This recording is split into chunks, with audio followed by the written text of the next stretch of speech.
Super Runabout introduces players to an arcade racer which presents a huge amount of variety, both in mission types and vehicles in which to drive around an impressive recreation of San Francisco. The experience is split up into two main scenarios. One sees you controlling a courier, whilst the other puts you into the role of a police officer. Over the course of each mission, there's plenty of cars to choose from, with 4 being available at the start of each scenario, and several being unlockable over the course of the experience. Every mission possesses a diverse set of objectives, such as collecting items scattered around the city, chasing down enemies, or delivering items to specific locations. But what makes it truly stand out is that during these missions, the entire road is open. You are given complete freedom to decide what way to tackle each objective. Although not the best arcade racer on the system by any means, Super Runabout is a competent experience that deserves a place in your collection.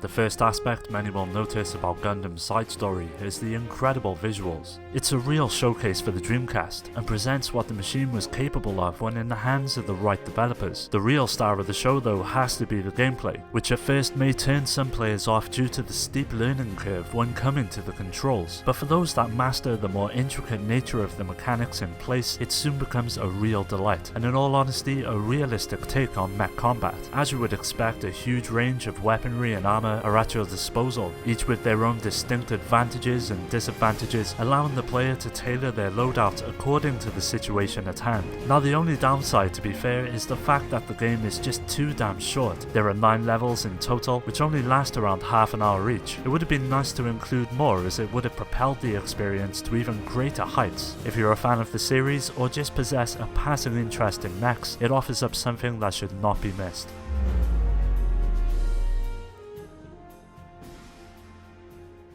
Initially released on the PC, it wasn't until later that Infogram's Silver came to the Sega Dreamcast. What helps Silver stand out is the real-time battling system that sees the player taking control of one of the many characters in your party, with the rest being handled by the game's AI. Now there's a lot of options open to the player, from standard attacks, magic and defensive abilities, that all manage to bring their own flair to each battle. As with most RPG experiences, you'll be leveling up, finding or earning a multitude of weapons, abilities and items in order to aid you along the way, and it's a pretty sizable adventure that sees you traversing a whole range of unique locations whilst meeting a cast of characters and NPCs that add a real weight to the world. Silver landed pretty well under the radar upon its release. With the likes of Final Fantasy VIII and Baldur's Gate to compete with, it's easy to see why, but in my opinion it stands shoulder to shoulder with its contemporaries and offers one of the finest RPGs on the system.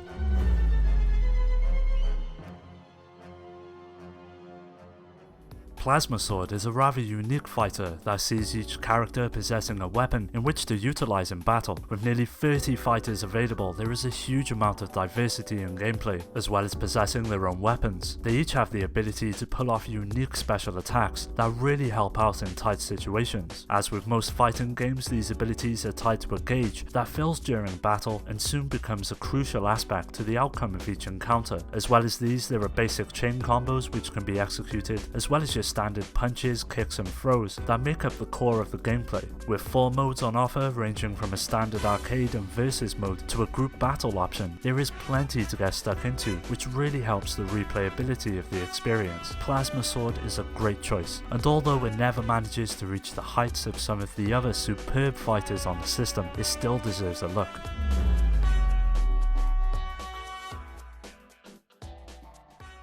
It's clear to see the influence that the Resident Evil series had upon Carrier. It sees the player taking up the role of 2 separate characters as they fight to escape an aircraft carrier that is housing an ancient organism responsible for the several mutations on board. Over the course of the adventure, you'll encounter a wide range of monsters as well as NPCs that help forward the narrative and add context to the dreadful situation on the ship. One aspect that makes Carrier unique though is the ability to manually target specific areas of each enemy. All of them have vulnerable spots, and focusing your attack on the specified area will bring them down even quicker, which manages to add even more urgency to each encounter. Although nowhere near as polished and engaging as the various Resident Evil titles available on the Dreamcast, Carrier still manages to offer up a respectable survival horror experience that is bound to satisfy newcomers as well as fans of the genre.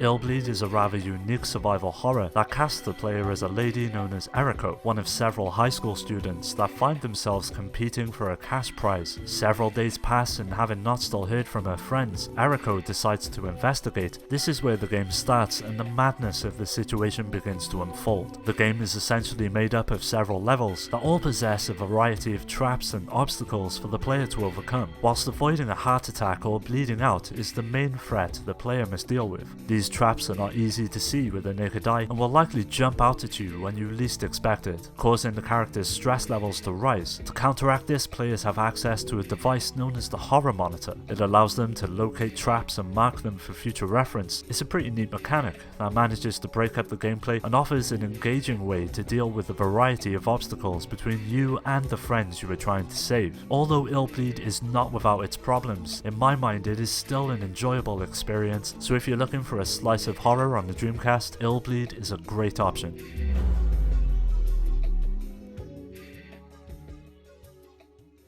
Elemental Gimmick Gear is an action RPG that sees the player being cast as a man known as Leon. The narrative presented is surprisingly deep and is subject to many twists and turns along the way, which help keep the player engaged, but gameplay is where it truly shines. It primarily revolves around the armor Leon possesses and the abilities in which it grants him. You start out with simple attacks such as heavy punches, but over the course of the experience you'll be unlocking abilities that conjure up ice beams and even earthquakes. The combat is certainly not unique, but overall it is well implemented and thought out, which help makes it an enjoyable aspect of the game. As well as combat, Elemental Gimmick Gear presents many puzzles that soon become a huge part of the experience. Not all of them are limited to a single room and play into the entire area, which is bound to provide several head-scratching moments, but also a real sense of accomplishment upon figuring them out. If Elemental Gimmick Gear passed you by, now is the perfect time to jump in and experience one of the finest games on the Dreamcast.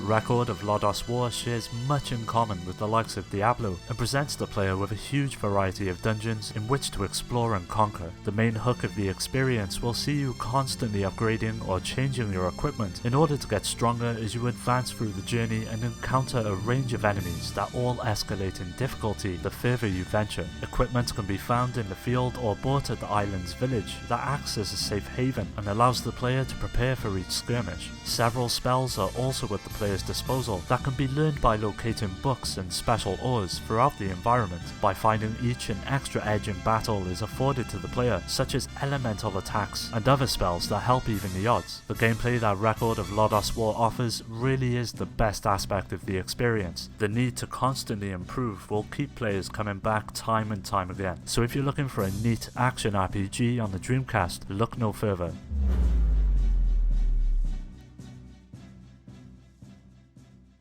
Napple Tale is a 3D platformer with several RPG elements that unfortunately never made it to the West. You take up the role of Agia, a young lady who is asked to save the land of Napple from destruction. It sees you visiting various locations throughout the course of the adventure that all take their theme from seasons, such as winter and summer. Each location is comprised of many levels that are usually overseen by a boss that needs to be defeated in order to advance. During these boss encounters is where the experience truly begins to shine. Agia's many abilities come into play, including a handy double jump and a staff that can be used to her advantage. They help counteract the various enemies and obstacles that block the player's progression. Now, even though the entire game is in Japanese, thanks to the incredible work of the community, an English patch is available for the game if you decide to play through it, as well as several walkthroughs. So if Napple Tale passed you by and you're looking for a rather unique platformer on the system, it well and truly deserves a look.